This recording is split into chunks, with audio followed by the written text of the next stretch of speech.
You're listening to WCHE Westchester, 95.3 FM, 1520 AM, and online at 953wche.com. It's time for another episode of Barry Dee's All Politics Are Local.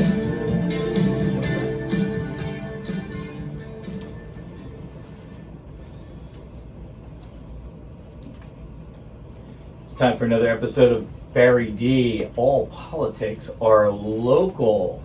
I'd like to welcome everybody back. If you're sticking it out with me, this is our fourth episode, and we've got a couple great guests today. We have Charlie Golden here from West Goshen Township, and we're going to have Raffi Terzian, who is the chair of the Chester County Republican Committee.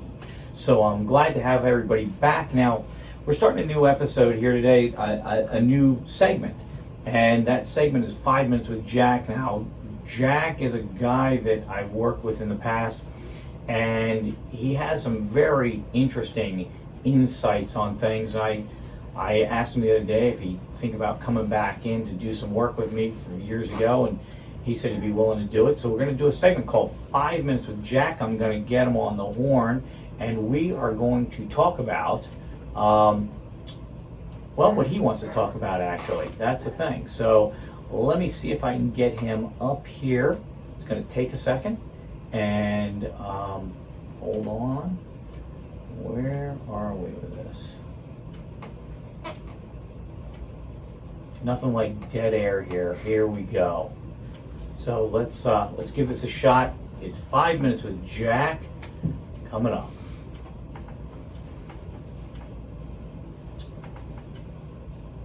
Get him on the line right now. Jack, thanks for coming on with me today. What do you got today? Barry, I'd like to say this would be a good first visit, but it's a sobering moment, Barry. I had the opportunity to listen to our president's debate last night, and our current president. I caught that. Mm-hmm. It was brutal, Barry. And I want to tell you why, Barry. I want to give you three names, Barry. The first name is Rachel Morin. The second name is Lincoln Riley. And the third name is Jocelyn Nungary. Now, Barry, Rachel was a mother of five who was recently raped and murdered while hiking on a popular trail in Maryland. Lincoln, she was a nursing student at the Augusta University in Georgia. She too was raped and murdered, brutally beaten while she was jogging on a trail behind the college that she attended. And Jocelyn Nungary, she was 12 years old. She lived in North Texas, and she was lured. She was savagely tortured, raped, murdered by drowning. All these things happened in the last couple of months, Barry. Yeah, I'm familiar with that. You know, Barry, they were all murdered by illegal criminal aliens. Yeah. Rachel was murdered by Martinez Hernandez from El Salvador. Lincoln was murdered by Antonio Ibarra from Venezuela. And Jocelyn, she was murdered by two men, Jose Rangel and Franklin Ramos. Both of them were from Venezuela as well. Mm-hmm. They were all criminal, illegal aliens. They entered this country, Barry, illegally. As a matter of fact, Barry, they were criminals from their country of origin. They were escaping prosecution from the countries of their origin. And they were allowed to come into this country unvetted through an open border. They were allowed to rape and murder these innocent women. Barry, these were savages. They're monsters. That's lying in wait.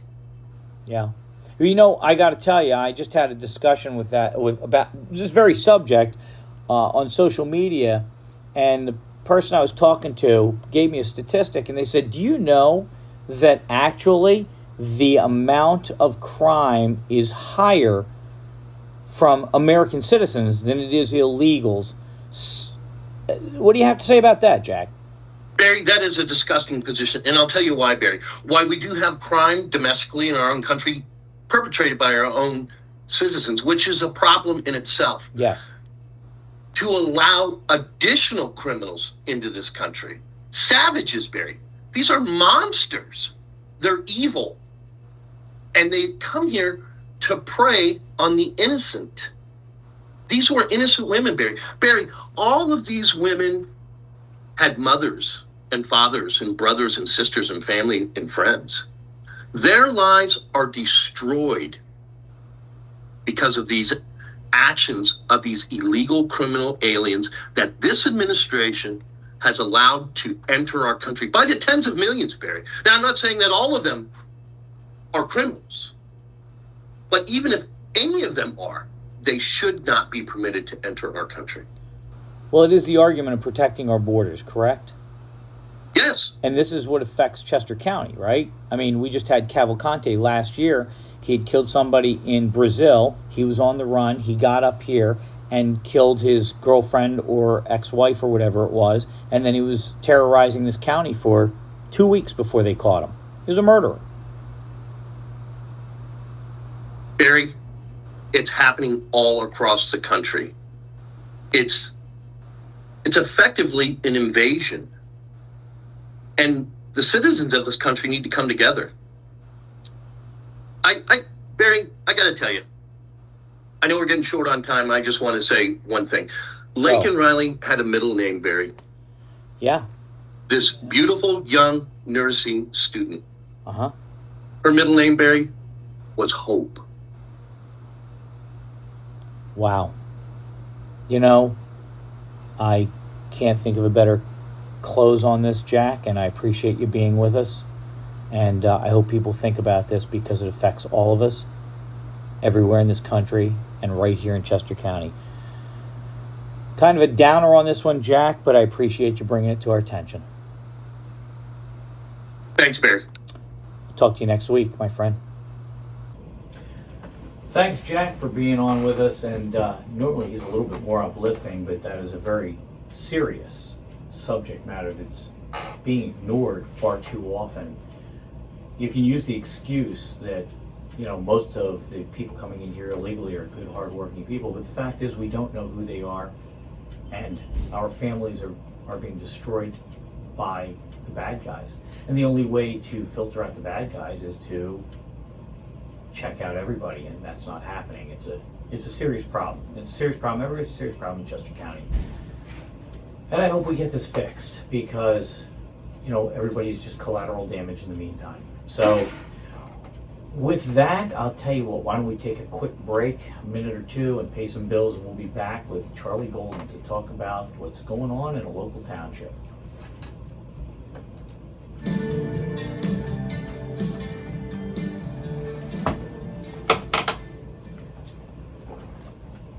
And we're back. I'm Barry Dee with All Politics Are Local. Recently, I was contacted by Charlie Golden. I have him in the studio today. You know, one of the things I said when I started this show was I want to hear about what's going on in the local municipalities because a lot goes on. People don't go to township meetings. They all of a sudden have ordinances that have been passed that nobody has any idea about until it affects them directly. So Charlie Golden has been apparently attending some township meetings in West Goshen Township. I got that right, Charlie? Yeah, you do. Hi, Barry. I'm so glad you were able to come in here and give me 20 minutes of your time on this. So what I want to do is I want to talk to Charlie today about exactly what's going on and how it impacts the people of West Goshen Township. And they probably have no idea this is happening. So Charlie, welcome to the show. You called me a while back and you said, you know, there's something that's going to affect everybody in this township if they're building a new house. And in fact, there was a while, or maybe still is, I don't know, anybody who got any kind of building permit. Why don't you start talking about this? Tell me what you got. Yeah, well, thank you, Barry. So first of all, I'm Charlie Golden, West Goshen resident. Been there since 1990. Mm-hmm. And so you're a pretty long-term resident, 24 pretty long-term years. resident. Yeah. Just started getting involved in the community after I retired. So Mm-hmm. I've been involved about 2 years. Went to the township meeting starting, maybe September last year. Right. First subject they brought up. What made you decide to go to township meetings? Just to see what was going on? Well, we had some significant trouble in our township last year, and it involved a pretty tragic situation, actually. So I thought I would go see who these people are, what's happening, and stay on top of things. Sure. So one of the first subjects that they brought up was their mandates for electrical vehicle chargers on homes, businesses, through the use of a change in our subdivision and land ordinance, which was very curious because you think something like that really is tied to building codes. Nobody should be playing around with electrical in a land ordinance, and Right. actually was setting precedent. Right. Abbreviation SALDO. SALDO, Is what it is, yeah. But nobody knows that. So thank you for actually saying subdivision and land development ordinance. So without knowing anything about the protocol of how how a meeting goes, Sure. I immediately Complete raised my neophyte. hand. I immediately raised my hand without knowing these people. I said, "You crossed the line. You cannot mandate residents to install electrical vehicle charging stations." Oh, well, it's just if you take out a permit. No, you crossed the line. So wait a minute. So if you took out a permit, and this is what I thought I had heard something about that, but it was just in the rumors. So if you decide to get a deck, they were going to make you do infrastructure on getting a charging station in your house. Originally, yes, and because I spoke out at that first meeting, a month later, they reneged on that. They Oh, took that's that great. out. They said, Right. "Okay, just kidding. We're not going to make residents who want to put a deck on have to install electric vehicle charging equipment." Well, that's incrementalism, right? I mean, that's really what happens. They do these things, and when somebody screams, they go, "Well, we weren't going to do that," but they back off, and then they're supposed to be doing you a favor because they backed off what it was. And they've been doing this in increments. So here where we're at is actually July 2nd, this Tuesday. They're going to be voting this ordinance through in spite of having no support from anybody. And we'll see what happens. But they've pared it down to, it's just a conduit. It's just something connected to your existing panel. And have you ever heard about the camel's nose under the tent?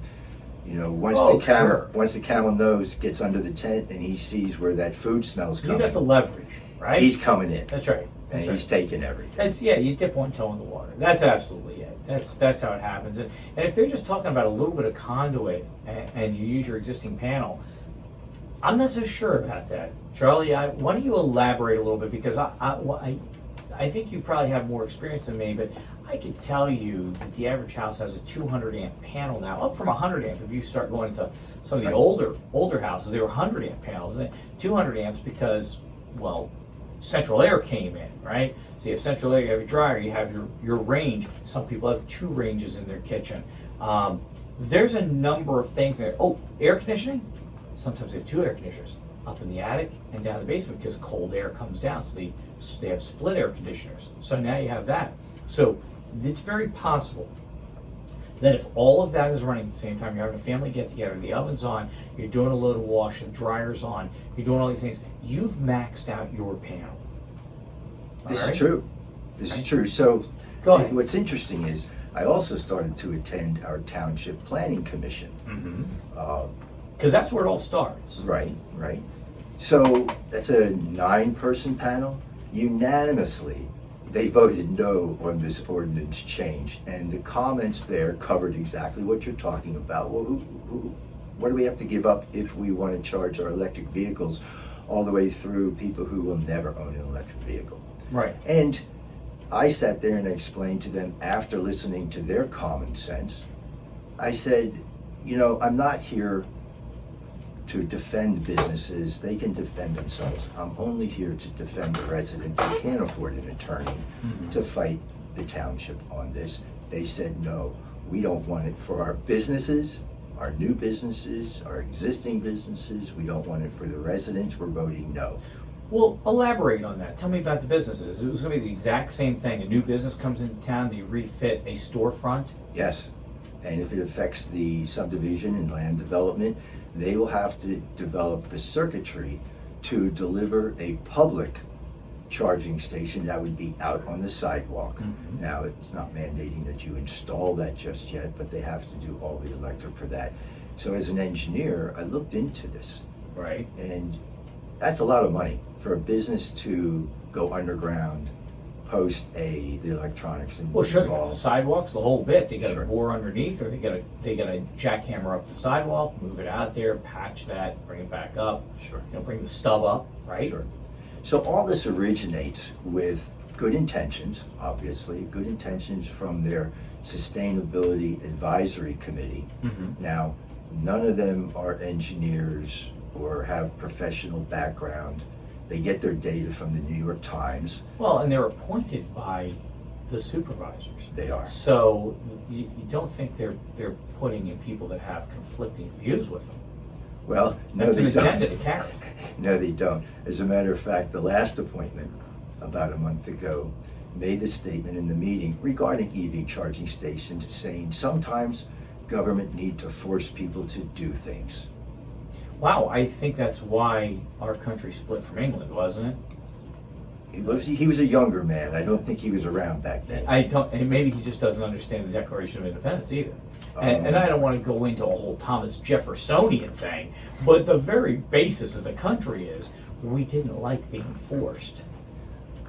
That's right. That's right. And I think there's been discussions from some people who have gone to those meetings with me to call this, well, are you doing this out of political expediency?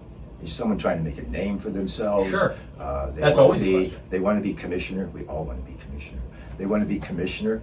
And of course they say no. No, of course not. This is just to save the world, save the earth. So you look into this deeper, and there's international building codes that outline how to do these things.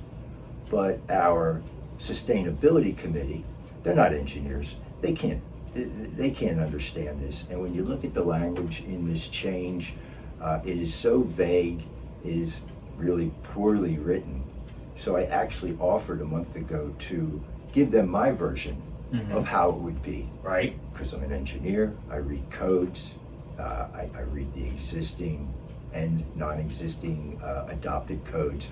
So I They're rewrote words, and you know the words. and I know the words.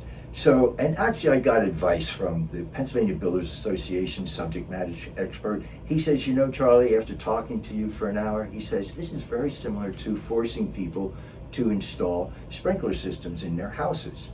So that got me thinking. So West I looked at, Whiteland did that years ago. and my in-laws who lived in West Whiteland actually told me there's a form. You can sign a form that opts out of it. So Stop. I rewrote the ordinance and I handed it to the supervisors about a week or two ago, and it included a markup of their sprinkler form where you can choose to opt out. Now the reason that's important is because the way this SALDO revision is written, Right. that gives Chair Ashley Gagne the option to stand. You have to stand in front of her, and she'll decide if you have to install electric vehicle charging equipment or not. But with this form, you can get a quote from a contractor. You can agree to not go forward, sign the form, hand it into the township, and that's the end of it. So so all decisions are made in front of the supervisor's board instead of being in black and white. So you stick your finger up in the wind and see which way it's blowing. Is that am I understanding that correctly? Right. So a classic red flag when people are writing regulations is if they're writing it in as a process to not follow the process. Well, that's so common. They don't follow process. It's dealer's choice, right? Right. So I don't think that's good for our township. Living in our townships since 1990, it was so well run. As a matter of fact, it stood out when we chose where we were going to live in Chester County. West Goshen? Oh, it was a banging place, man. It was outstanding. And now it's something else. Really? So what do? You just don't sit on the couch. You go to these meetings, you give your input. I actually go to the Sustainable Advisory Committee once in a while, and I listen to these good-hearted people trying to do the right thing. Right. But they do believe in mandates. So I started to poke around. I contacted our county commissioners, I contacted the County Planning Commission who was reviewing this ordinance. I spoke with the gentleman. He says, you know, they never asked me anything about the mandate part of this ordinance. All I do is clean up the words and I make sure it matches or it's not in conflict. So they did approve it with edits, but it has nothing in there about mandates. As a matter of fact, he did print in there that you should follow the county guidelines, and he named the county guidelines. We have state and county guidelines. All of them say things like encourage, promote, incentives, grants, but nowhere in any of the guidelines does it say mandate. Well, Chair Gagné wrote me an email that said, we have complete support. So now I'm a little confused. I don't know where her support is coming from. Well, that sounds very conflicting to me. It does. And you know what? We were lucky enough to have one of the 3 county commissioners actually respond to me this week, knowing that this vote is coming up on Tuesday. Okay. And Commissioner Erica Rowe, wrote me a nice statement. So it wasn't Mary Moskowitz? Well, maybe I haven't checked my email today. How about Josh Maxwell? Oh, I have to check my email today. Okay. You get back to me on that, will you? That's right. We'll be fair on that. Okay. We'll update on that. So, okay, but you're saying Eric Rowe did get back to you. Yes, he did. Yes, Okay. he did. And I have stood in front of the county commissioners over election issues. We've had issues in West Goshen for our voting places, that kind of thing. So I do have a high respect for all the county commissioners and the way that the county is being run. But there is no edict to mandate that even businesses install these things. It should be free markets. So that gets back to Eric Rowe's point, right? Absolutely. Absolutely. So what did he have to say? Well, Yeah, you can kind of shotgun it. You can you condense it down if you want, because it looks like, yeah, did he write War and Peace? What is that he wrote there? No, I'm kidding. It's only a paragraph. But go ahead. Barry, he wrote a heartfelt response. Yeah, absolutely. He does know the subject, so basically he's saying, look, personally, he doesn't support mandates like this. He wants smaller government, not bigger government. He supports electric vehicles, and he hopes free people in a free market economy choose to buy them, and also, of course, install the equipment needed to safely charge them. Government requires people to do things that they don't need or plan to use, and he says that crosses the line. I don't know where he got that from. Yeah, right? So, basically, it's everything that our planning commission has told the Board of Supervisors. I watched supervisors, by the way, Charlie. I've seen planning commissions hand in reports because they're merely an advisory committee. Yes. A lot of people don't realize that, but merely advisory. Yes. And then they hand it in, and the supervisor's like, hey, thanks a lot, and they do what they want. So it's an exercise of futility when they have all these people up there actually doing the work that they're, prescribed to do. Here we are. This is what we do. And then they hand it in after they do all their research and it just gets blown off. Now, that doesn't happen all the time, but I've seen it happen. I've seen it happen in several townships. Well, as Eric notes in his last sentence here, it says, it's ironic that many of the same people who talk about affordable housing so frequently are the same people making housing less affordable.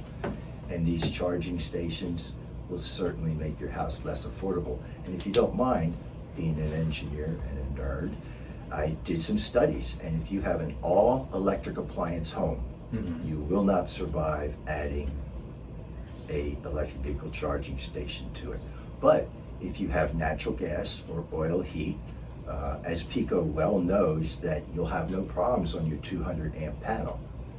But the issue is, again, getting back to the camel's nose, they want us to run everything off of electric by, I think it's 2050. Sure. That's the world view.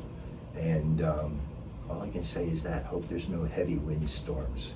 Well, that's a very important point, right? And look, it doesn't sound to me like you're against electric vehicles. Oh no, I'm a hybrid guy actually. Right, and I'm a supporter. I've been a supporter of them forever. Back with the really funny, goofy ones back in the '70s. I thought they're kind of cool, but they have their place. You have to figure out what your place is for it. I mean, like if somebody wants to do an electric car and they want to do the sacrifices long term for fuel ups and things, like God bless them.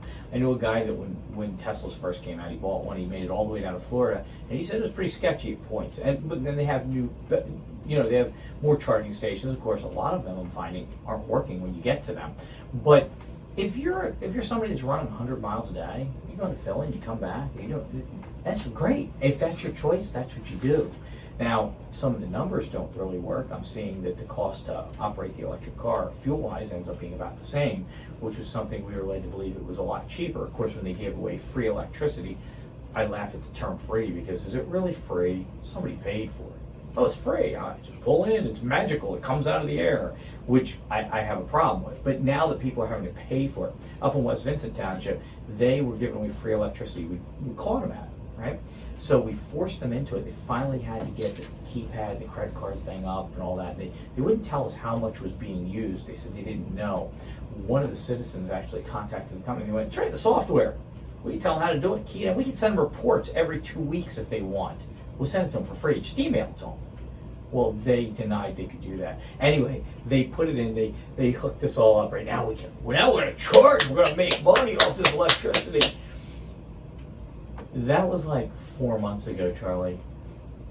Somebody asked the other day at the township meeting, "Hey, how much electricity have we sold?" What do you think the answer was? None. Goose egg, 0. Although there was a guy that lived less than a quarter mile away. We could never figure out why there was a bicycle sitting next to this railing. And sometimes the bicycle was gone. Well, it interchanged with the Tesla that was parked there and not. And this guy would ride his bicycle home a quarter mile, where he lived in like a $900,000 house. But we were paying the bill. Well, We were paying the bill on it. Well, I have a lot of thought about that, and without naming more townships' names, I don't think your example stands alone. Yeah, right. But you know what? The average person doesn't know. And that's what the show is for, Charlie. Yeah, so where's this going? Again, I just heard last month one of the Board of Supervisors in a planning commission mentioned the 22 electric vehicles. What? So they plan on West Goshen Township, to the best of my knowledge, best of my understanding, is going to replace all police vehicles, maybe all 22 of them, and some other vehicles as they come up for renewal. I think we have 3 coming up for renewal next year. And they are going to have a line of charging stations for 22 vehicles. And I think what's funny is, because it rings in my head, my mother used to say, turn out the lights in that room and come to bed. Sure. Well, Are you finished in there? if a vehicle is equivalent of 25 refrigerators, and you have 22 of them charging, I can just hear, turn on those 550 refrigerators and come to bed. Yeah, right. That's ridiculous, right? Well, my question is going to be, I don't know if anybody's looked into it because we're running out of time here, but the Pico infrastructure, a lot of these are 4,400 lines out here, things like that. They're going to have to change that. They're going to have to put multiple ones in bigger cables. They're going to have to go much larger, and Pico people could call in and tell me exactly what has to be done. But has Pico agreed to do this in West Goshen? Do you know anything about that as far as increasing the infrastructure to get the electricity to where it needs to be? Pico right now is switching over their 4,000 volt lines to the 13,000 volt lines. At least in the factory I just got done completing, and they screwed it up. The factory is still without proper power because they messed that switchover up. So I think the first thing Pico does is comes out here and pulls all new higher voltage lines, Right. which will allow them to deliver higher voltage to neighborhoods, but then everybody has to change their equipment downstream. Right. So a lot of transformers take a year to 2 years to get. A lot of cost. So this is not going to happen fast. So if tomorrow we all went out to try to buy an electrical vehicle charging station, it's not going to happen. Wow. Hey, we're coming up on a break. I gotta let you go on this. Charlie, I cannot thank you enough for coming on the show today. I really appreciate it. Keep us up to date on this, would you please? I will, and all I can say is people want to reach me, email me, look for more information or give me their comment. Yeah, go ahead with that. Send me an email at savepafirst@gmail.com. SavePA1st@gmail.com. Yeah, it'd be SavePA1ST Okay, good. at gmail.com. I'd be glad to answer your questions, Billy. I'd be glad to share some information. And please show up July 2nd at West Goshen Board of Supervisors meeting. Oh, looking forward to a report on that. And thank you again for coming here. You're a superhero to me. Thanks, Charlie. Thank you, We're Barry. going to go to commercials. Thank you.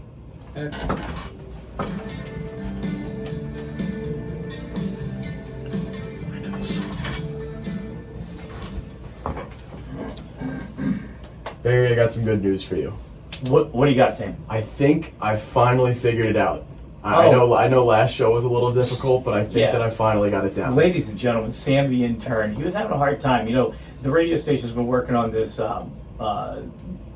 name thing, like it's Barry Dee, or something like that. And they were trying to surprise me with it last week, and Sam didn't quite have it right. He tried 3 times. You got it this time, you think? I think so. Outstanding. Let's give it a shot. You ready? I'm Let's ready. see what we got. Here we go. Amalgamated Association of Morons, Local 6 and 7/8. I know that's the new union you belong to. Oh, man. That's not it. That's the spot for the union for WCAG. Okay, maybe you can find it a little later and you can cue it up. What do you think? Yeah, I'll give it a shot. Ladies and gentlemen, that's why he's Sam the intern. All right. We're going to move on. Thanks for joining us back here on All Politics Are Local. So, second guest up is Raffi Terzian. He is the chairman of the Republican Committee of Chester County. And he has agreed to come on. I want him to talk to me about defining the Republican Party nationally, Chester County, whatever. Let's get some background on him, talk to him. Seems to be a great guy, and now you'll get to hear it from the horse's mouth. And by the way, Raffi, I wore a special scrubs for you today. You like that? That's a fantastic shirt, Barry. It is. It really is. It is, right? Yeah. I'd like to borrow that afterward. Yeah, well, I don't know if it'll fit you, but if so, it'll be a good one. You're going to have to watch the video podcast to see my shirt. So, Raffi Terzian, why don't you tell me a little bit about yourself? Let's start with how long have you been in the position of chair? Chair of the Chester County Republican Party. So I was first elected 2 years ago. Prior to that, I had been chair of the Tredyffrin Township Republican Committee. Uh-huh. And then I was recently reelected. So in the last few weeks for another 2-year term. Congratulations. Well, yeah, thank you. Yes. Yes, indeed. Some It's people- very exciting times. Yeah. Did you have a challenger? No, we did not, and I'm grateful for that. They elected me and my entire team, so I'm very grateful to the committee for doing that. But we've got a lot of work to do, and we're going to continue to do that work as we move forward. So tell me, have you ever held political office? Going in and running the committee, kind of the steerage for a party, whether it's Democrat, Republican, Libertarian, big job. You ever held a political office? Well, I was president of the student body in college, if that counts. I'm not sure if that counts or not. I dated the student body. Well, that wasn't me. Yeah, right. Okay, yeah. No, I was back in college years ago, but no, I've long been interested in politics. Actually, my background is in medicine. I'm a physician, so I practiced clinical emergency medicine and then pivoted to working in corporate healthcare. So I do that professionally, but long had an interest in politics. Grew up in a house where there was a lot of interest in politics as well, so that sort of led me to where I am. I originally had gotten involved in a local level in my community as a volunteer and then a committee person, and as I said, I chaired the Tredyffrin Republican Committee before stepping into this role. Are you still a committee person? I am, as a matter of fact. So I still have my own precinct that I'm responsible for in the eastern side of the county, and it's great because that gives me an opportunity to talk to folks and hear what's on people's minds. Outstanding. Yeah, a lot of these people, they take chair positions and they leave. There becomes a disconnect, right? They're not down in the trenches. They're not talking to people about what they want from their party, their interests, their desires, their needs. Now, a lot of times needs, wants and needs. Want is a want, and need is a need. Obviously, you need things, but people want things a lot out of government. Well, the way I approach it is as neighbors. When we're working with folks, and at least from our perspective on the Republican side, we view everyone around us as neighbors, whether they're liberal, conservative, or otherwise. What's important to them, and helping understand how we can best serve the needs of the community, I think is really important. So we definitely take a community-oriented approach. I think that's important, and that's what I try to do in my role. Got it. Well, let's get down to business of the Republican Party. I see a lot of ways the Republican Party is defined, not so much by the Republican Party from other outside sources, the news, the Democrats, the Libertarians, the Green Party. I'd like to hear where the Republican Party stands at Chester County level, state level, national level. I don't know where you want to talk about that. I'm kind of leaving that open to you because it's such a vast, broad area, and we have basically like 18 minutes to be able to do this. Well, actually 16 minutes. Is that all I've got? And that's it. And that's the problem. That's exactly it. So why don't we get started? Why don't we get to it? I mean, what do you say? Let's talk about, with everything going on, I started this, I don't know if you heard the opener, the 5 minutes with Jack, talking about the illegal immigration. I often hear about Republicans hating migrants. They hate migrants, they hate immigration. Can you fill me in? Just fill the audience in on that. Where does the Republican Party stand on that? Well, that's nonsense. Let me just start there. That's completely ridiculous. We do not hate migrants by any means. First of all, I'm a first-generation American. Oh, really? So your parents came over from... So my father was born in Cuba, my mother born in Romania. Oh, get out of here. Yeah. They're both ethnic Armenians, and then they met in Philadelphia, of all places. Stop. So, very unique sort of arrangement. So, it's absolutely false. And when you hear Democrats talk about how Republicans hate migrants, it's just nonsense. What we don't like is open borders. What we don't like is illegal immigration. What we don't like is people coming over our border committing crimes. We don't like terrorists being able to come into our country and threatening Americans. We don't like them overtaking our schools and our healthcare system and all those things, or being allowed to vote for that matter. So, to be very clear, when we talk about immigration, we're talking about illegal immigration, not legal immigrants. Well, that's something I hear quite often ignored. They just say migrants. They don't define that. They leave the illegality out of it. Where I hear the people say that they are hardworking, law-abiding citizens. Well, once you add illegal into the migrant, you're not abiding by the law. They're already breaking the law. That's right. One of the coolest things, Barry, that I had a chance to do was go to a naturalization ceremony. Oh, really? It was amazing. And watching folks who came into this country and did it the right way and became citizens take that oath was beautiful. And, so we support that approach. That's what my parents did. But my grandparents, same thing. Polish on one side, Italian on the other. Yeah, we're a country of immigrants. In our mafia, we make an offer you can't understand. So, although good food on both sides. On both sides. That's right. But the illegal immigration issue has become it's certainly a crisis, and let's be direct about it. The Democrats are responsible for that. Joe Biden and his policies, open borders, have made us less secure as Americans, and I think that's an issue that, again, independent of whatever side of the aisle you're on, should concern you. Well, I know it was the illegal immigration flow was dropping for a while, and I, for better or worse, where people say, look, I'm just pointing it out, you can hate Trump, you can love Trump, you can do whatever you want with Trump. But the fact of the matter is, he was diminishing that. People started getting worried about it. Some people said it's because of the economy, they're not coming anymore, but the economy was doing good. I go through, I look at all this stuff, and I'll call a spade a spade. If Trump did something bad, I'll say it. If Biden did something good, I'm going to tell you, well, I'm going to tell you, the policy was, okay, whatever it is. I mean, some people hated me because I look at some Obama stuff and say, well, he did something with health care. Now, I didn't like what he ended up doing with health care. He at least made a move that the Republicans hadn't done, which was people needed some kind of insurance, and he did it. In the end, it was bad. Well, I would argue it's not been a great success. It's been terrible. Yeah, it was absolutely terrible. And that's as a healthcare professional, to be clear. And I'm going to tell you, basically they sold you insurance, not health care. And my coverage went from $6,000 per family to $6,000 per person on my deductible.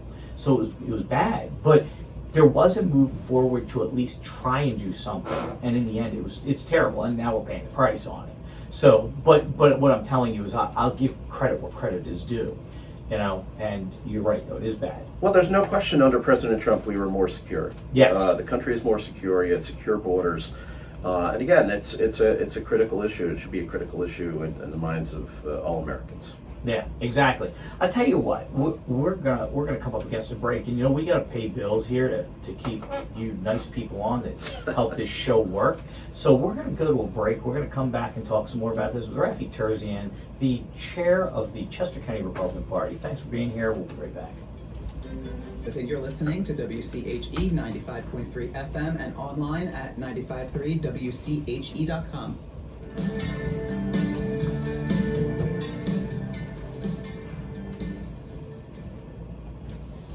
All right, Barry, there's no way I can get that wrong this time because I've been practicing while you guys were going on. So, do we want to give it another try? Yeah, we're gonna hit the spot. You got this? I think we should be good. Okay, you ready? Take 27. Sam the intern giving it his best effort, and this is the graduation. This is like the final exam. You ready? Okay, go ahead and hit it. You ready? Ain't nobody got time for that. Oh man, I want that. I don't know what it is. Yeah, I'll get it. I'm not really sure what that. Ain't nobody got time for that. But okay. Well, Sam the intern, ladies and gentlemen. We'll get. You know what? On the closer, search in there, see if we can find what it is.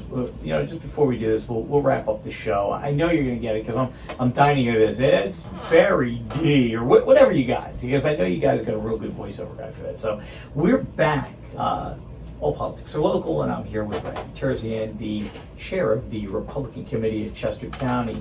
So let's go back. We're talking about defining the Republicans, the haters that I hear that you are. So let's get back into the definition of what the Republican Party is and where you stand on different issues. So we were talking about illegal immigration, and so the definition here is, you said, it's not the migrants. Everybody appreciates that your family came over. My grandparents did on both sides, both Italian and Polish. It wasn't the legal immigration, it's the illegal immigration that's the problem that's causing us the danger. If I got that, did I wrap that up correct for you? No, that's exactly right, and you know, one of the other features of that, of course, is the concern about crime, and increasing crime in our communities, and now you're seeing that in Chester County as well. Yes, I mean, I think there was a Venezuelan gang or something in the mall that was on the West Daily Local. Whiteland, I think. Yeah, right, West Whiteland, right. One of our municipalities, but right. And then these horrifying stories that you hear with crimes being committed across the country. And you know, Barry, one of the most important things that responsibilities of government is to keep people safe. I mean, that is an essential. Health, safety, and welfare is their number one. That's their job. That's the number one, and this government is failing to do that. I do have to agree with you. So, and I think we need to call that out. I think it's fair. I think it's fair to call that out. You know, you were talking earlier. Yeah, we're labeled as haters. We're labeled as all sorts of things. You label people like that, extreme and haters and all this sort of thing, when you fail to lead. Okay. Right. You resort to fear mongering. You resort to those kind of tactics that the Democrats have resorted to in a lot of cases, and we've seen some of that locally too, for that matter. And it's utter and complete nonsense, because at the end of the day, we are neighbors. Right. We are here as a community. We're here to support one another. That does nothing but divide us. So, you know, Joe Biden got up there 4 years ago and said he was going to unify the country. He's done anything but. What he's done is divide this country, and it's terrible. It's terrible. I will say, it's funny you mentioned Joe Biden. My sister voted for Joe Biden, and that was exactly why she did it, is because the bottom line was that she heard what he said about being a uniter, and they were sick of Trump and Trump being a bully and, you know, saying all these things. And they just said he was mean-spirited. And he's a carnival barker in a lot of ways when he talks about those things, because that's how he self-promotes. So everybody has their own technique. Well, clearly, Joe Biden sold it on being the uniter. Well, I haven't seen that in this situation. No, I agree. And the interesting thing about President Trump is, in fact, you're seeing the opposite. You're seeing ethnic and minority groups now moving closer to supporting Trump over Joe Biden. You're seeing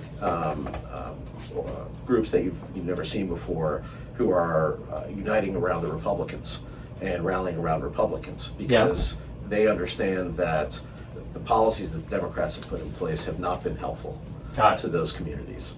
Yes. And it's time for a pivot. Well, I will say under the old administration it was different. I mean, I'm starting to notice in this county that people aren't taking as good care of their homes. They're not doing the maintenance they used to do because the money's not there. Well, I've been noticing that. You want to talk about the economy? I mean, that's there's a whole another layer of concern out there in the community around economic issues. They can't take care of their homes because they can't afford to take care of their homes. Right. Right. And so you're seeing economic policies that have been very damaging to middle class families in our own community as well, in Chester County. People can't afford groceries. Inflation is at all-time highs. Gas prices, etc., and that has a negative impact. Again, you're talking about being able to take care of your home, right? And people want to be able to plan for their future. They want to be able to plan for retirement. Again, I come back to my parents again, and talking about living the American dream. I mean, that was living the American dream was about freedom and economic prosperity and opportunity and all those things. And it's unfortunate, but you're seeing a lot of erosion where those principles are concerned. My grandfather, my great-grandfather, my father asked my great-grandfather, why did you move from Italy to the United States? He said, because in Italy, the opportunity was I worked at the apple cart. By the time I died, I would own the apple cart. That was the most opportunity he was going to get in Italy. They were from the center of Italy, heading towards the south. Paisanos, they were country people. Hey, that's right. And so I'm married to an Italian woman, so Italian family. Well, then the cooking is great. So it certainly is. So that was the thing with them, and so that's why he moved here. Now my family is, as far as I know, still I know my father and my mother since passed. They were conservative Democrats, and I was born and raised a Democrat. And I will tell you that they were and always would be part of the Democrat Party. They believed it was for the working man, and they stayed on that path. My father's always stayed on that path, and I think a lot of people now are looking at it going, things change, people change. I don't like the way things are going. Actually, Ronald Reagan said one time, I didn't leave the Democrat Party left me. And that happens, and I meet people all the time. I went independent, I got sick of this. I left the Democrats, I went Republican. I left the Republicans. I was just talking about it the other day. I left Republicans, I was mad because of XYZ, I went to Democrat. They didn't change their belief system, they changed their party. And the people that lock in and stay in these things and don't realize what's going on there, they're not listening to what the other people are, or they're not seeing what the other party's doing. Not what they're saying, what they're doing. You need to look at what's happening out there. And that's what we heard and now what we see are two different things. And it's really a shame where it's going. Well, I mean, I don't think America, we can ill afford to stay on this path. Okay, people are struggling. They're discouraged. And Democrat policies, now you've seen almost 4 years of Democrat policies in action, are not working. They don't work for the average American. And we've got to make a pivot. I worry about the future. I have 4 kids myself. Mm-hmm. I worry about their future. I worry about their ability to be able to save, to be able to buy a home, to be able to do the things that they need to be able to raise a family and do all those things. So it's concerning. Notwithstanding too how we're perceived in the world. I mean, we America was always considered the shining light on the hill. Yeah, shining city on the hill. Shining city on the hill, and we're not perceived that way anymore. And we've gotten to a place now where there's geopolitical instability. Again, just objectively look at it, and I know it's overused to do it, but the question always becomes, are you better off now than you were 4 years ago? I mean, that was the question that's always. Well, you always have to ask that. You always have to ask that, because to move into the future, you have to look at your past and see where you are now, right? Well, and if you look back, I mean, look, we went through a pandemic. I get all that, and that was a difficult time for America. But at the end of the day, what you saw in the prior administration was peace abroad, right? You had Abraham Accords, you had a thriving economy, you had secure borders. I don't understand why there isn't more on Abraham Accords. That was a fascinating time.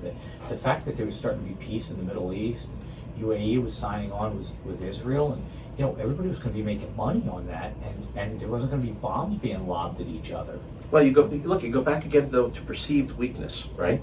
Hamas, which is a terrorist organization, attacked Israel on October 7th, committed unspeakable crimes against Israeli citizens. Yes. Israel has a right to defend itself against terrorism, just like any other country. Totally agree. I actually have an Israeli flag hanging in front of my house. Well, and there you go. And we needed to stand by Israel, and the United States has not done that. The United States has not done that. One of our biggest allies in the Middle East.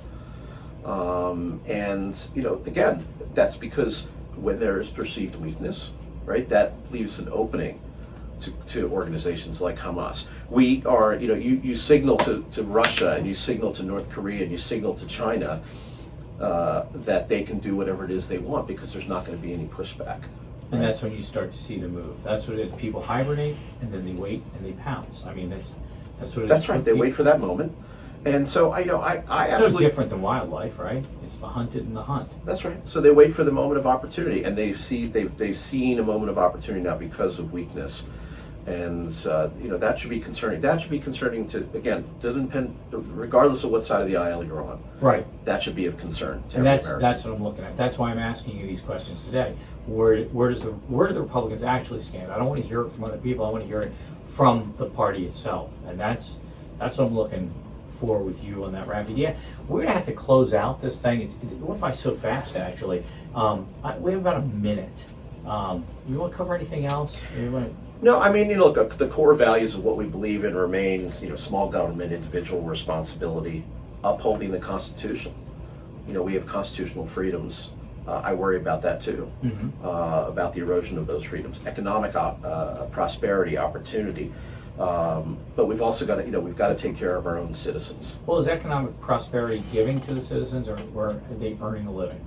No, it's about making sure they can earn a living. Okay. Again, it's smaller government. It's not just giving. It's making sure everybody has the opportunity to succeed and achieve. Again, that's why my family came here. That's why my parents came here, was for opportunity. Strike out for the opportunity to make a better life, not only for themselves, but more importantly for their children and their grandchildren. That's right. That's what you're saying. Exactly.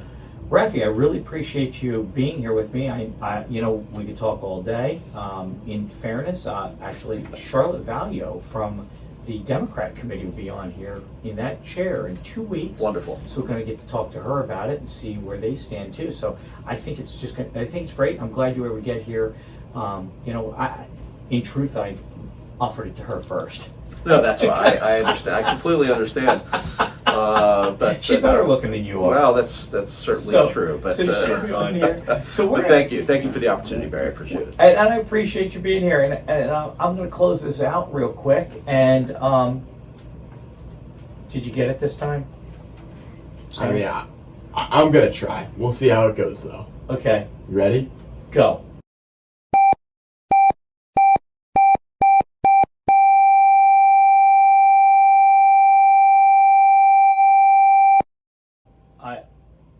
I think we just flatlined. That totally sounded like someone flatlined. I don't think that was. And I'm ready to yell all clear. You're an ER doctor, right? Right? You would recognize that. Okay, well, maybe Sam the intern. We're not really graduating to full-on board operator yet, but good shot with that. So I'm Barry Dee for All Politics Are Local. It was another wonderful show. I'd like to thank my guests, and of course, I'd like to thank Eric Clambera for being here, watching over, Sam the intern helping me out, and of course the effervescent and indomitable Donna Saul, who's been foolish enough to let me on 4 episodes now. But I understand there's actually a clock ticking someplace with my name on it. We're trying to see. It's a doomsday clock. So we'll see what's happening. So let's do a closeout, Sam, and I will see everybody next week. We will be on the 5th. I am not taking a break for 4th of July show. So I'll see you all next week. Hit it, Sam.